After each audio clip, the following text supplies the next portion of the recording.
O que fazer com as pessoas que não têm adesão ao tratamento? É complicado porque supõe-se que se você está tratando é que tem algo na saúde ou na rotina daquela pessoa que tenha que melhorar. Só que às vezes o mau hábito que ela construiu ao longo dos anos é mais forte do que a vontade dela de melhorar.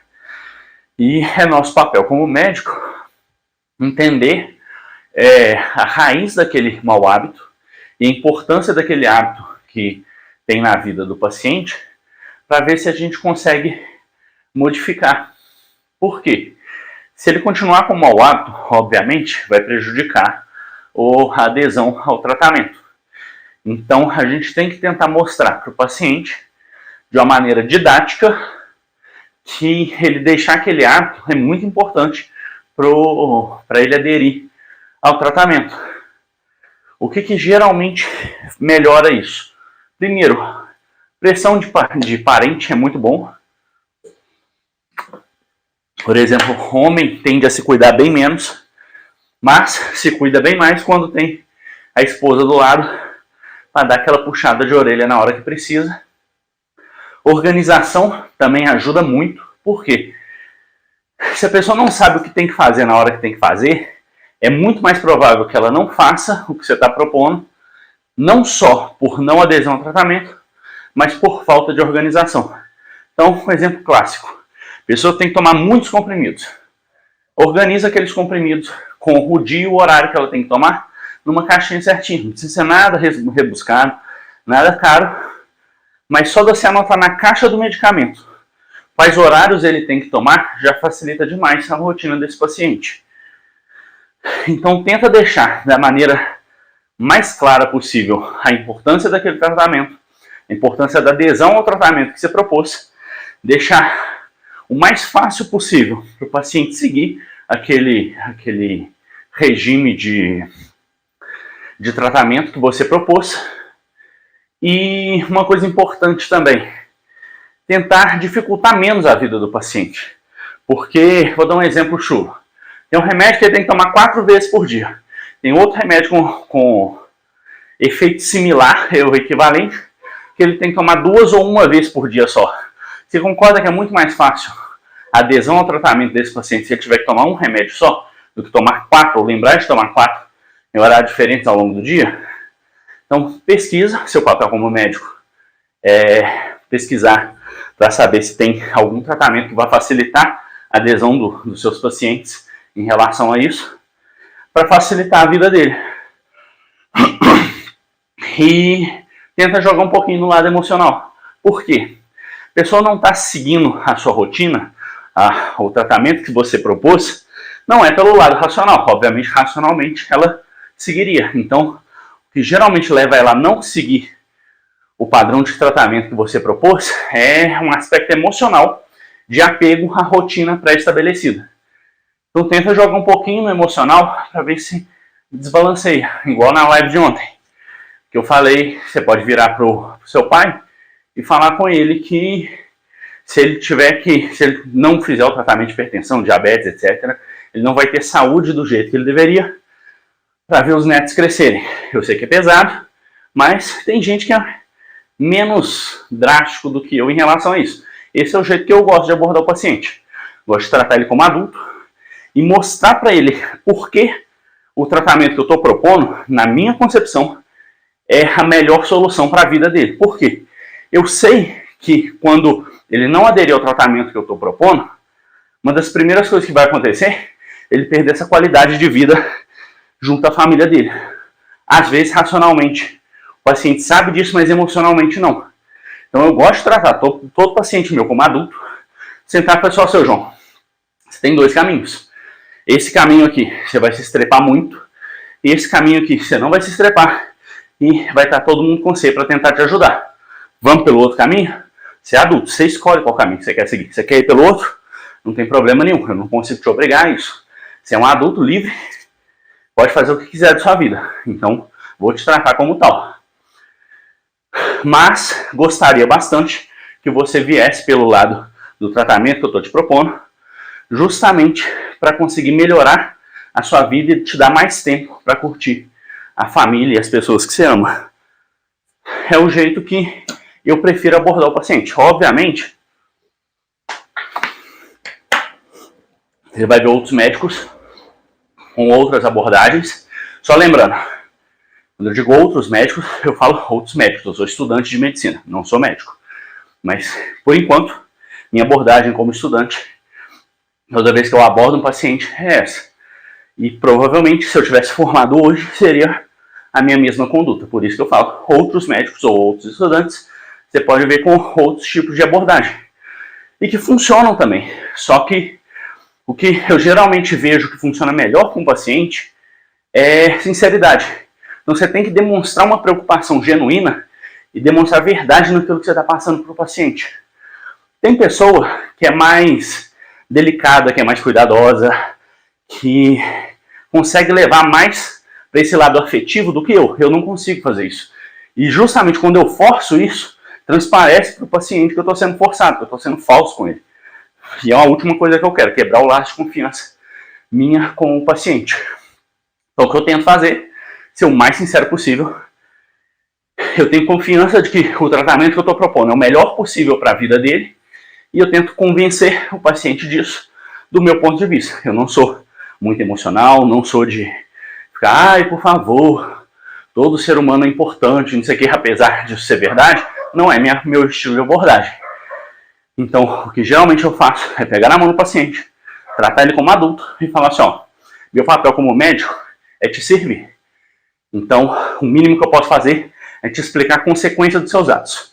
Se você for por esse caminho, a consequência vai ser essa. Se você for por esse caminho, a consequência vai ser aquela outra. Vou dar um exemplo.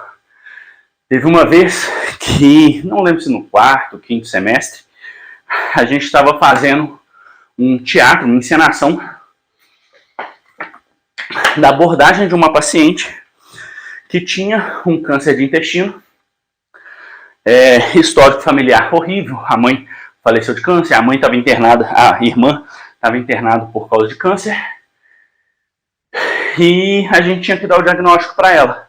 Só que ela não queria saber de jeito nenhum se ela tivesse câncer. E ela tinha um dos piores cânceres que se pode ter, principalmente desassistido, que é câncer de intestino. E ela morava, obviamente isso era um cenário, só para lembrar, era uma encenação.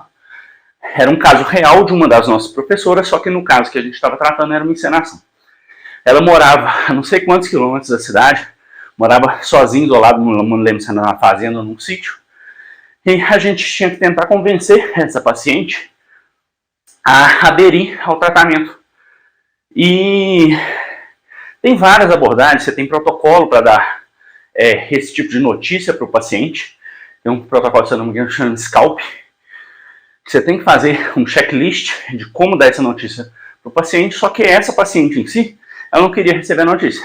Ela falou assim, ó, se for câncer, não me fala que eu tenho, eu vou voltar para casa, eu quero morrer lá, porque eu não quero passar pelo que minha irmã está passando agora no hospital, um tratamento super complicado, etc, etc, então não quero sofrer do jeito que minha irmã está sofrendo. E o objetivo dessa atividade era ver como nós, futuros médicos, poderíamos lidar com esse tipo de situação caso ocorresse com a gente. E você vê, obviamente, uma das coisas que eu acho bonito na medicina, baseado na personalidade e nas experiências de cada aluno ali, ele teve uma abordagem diferente em relação ao paciente. É óbvio que por ser um teatro, a gente não tinha como saber qual vai funcionar ou qual não vai.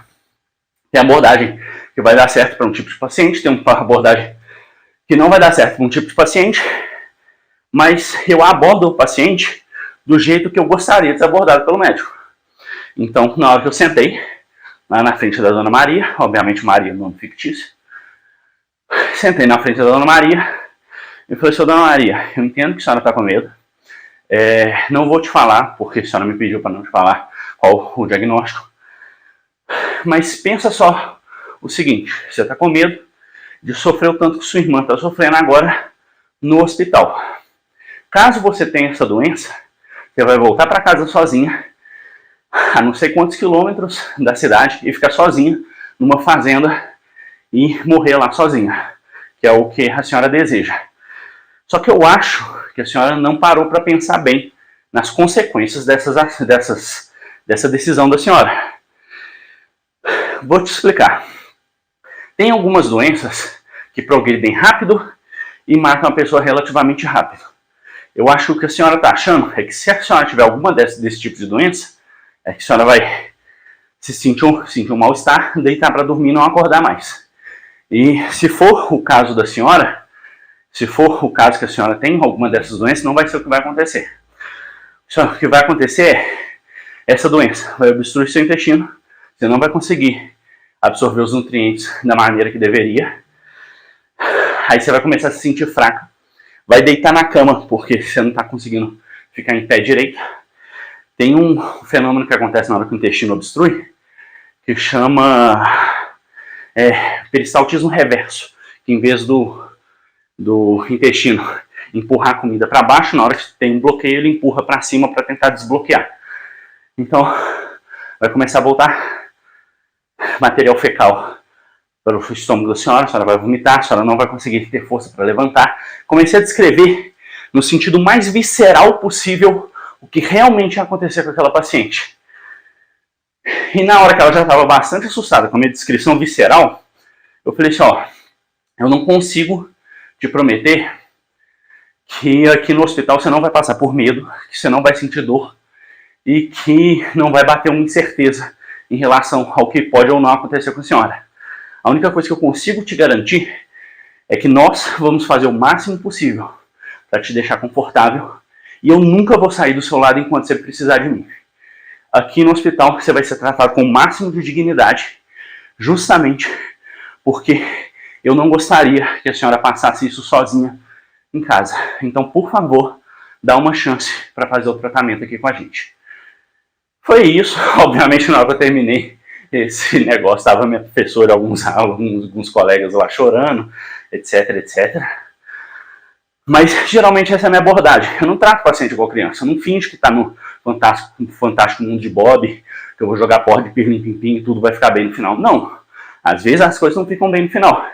E isso é uma maturidade que eu acho importante das pessoas terem para a vida no geral. Às vezes, as coisas não vão ficar bem. Às vezes, você vai fazer de tudo o que você poderia fazer para melhorar uma certa situação e, no final, não vai acabar bem. Mas é um ditado que diz que porque não tem remédio, remediado está. Então, tenha consciência de que se você fez o máximo que você poderia, da melhor maneira que você poderia, e não atingiu o resultado que você quer, para tudo na vida, consiga se perdoar, que lembra da live de ontem, como lidar com arrependimentos, consiga se perdoar, entenda que você fez o melhor que você poderia naquela situação, aprenda para ver o que você pode melhorar para o futuro, e tente seguir em frente. É o que dá para fazer na maior parte dos casos.